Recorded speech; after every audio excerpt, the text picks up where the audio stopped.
Hello বন্ধুরা, আসসালামু আলাইকুম। সবাই কেমন আছেন? আল্লাহর রহমতে সবাই ভালো আছেন জানি। আমিও ভালো আছি।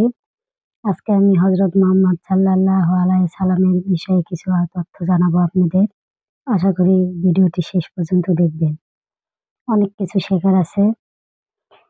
সোমবারের দিন কি নাজিল হয়েছিল সেটাই আজকে আমি আপনাদেরকে জানাবো।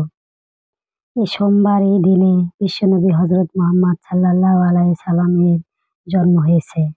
এই দিনে জান্নাতের দরজা খোলা হয়। এই দিনে বৃহস্পতিবার প্রথম সপ্তাহের নাম আল্লাহর কাছে উঠে আসে।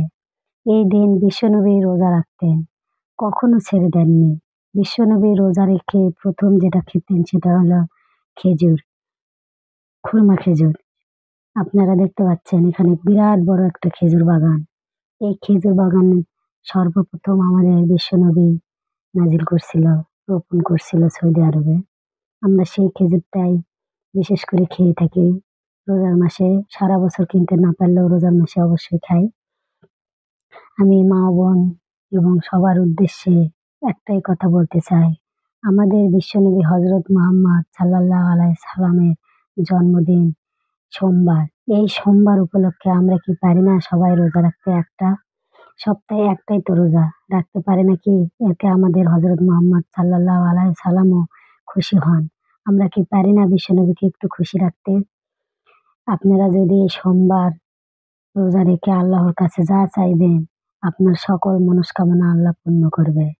কারণ আল্লাহ জানে যে সোমবার আমাদের বিশ্বনবীর জন্মদিন। আর এই জন্মদিনের দিন আপনারা আল্লাহর কাছে যে উপহার চাইবেন, আল্লাহ সব উপহার আপনাদেরকে দেওয়ার জন্য বসে আছে। শুধু আপনাদের সঠিক নিয়মে চাইতে হবে। নিঃস্বার্থ মনে, নিঃস্বার্থভাবে চাইতে হবে। রোজা রেখে আল্লাহকে ডাকতে হবে, ডেকে চাইতে হবে। তাহলে অবশ্যই সবার আশা আল্লাহ পূরণ করবে।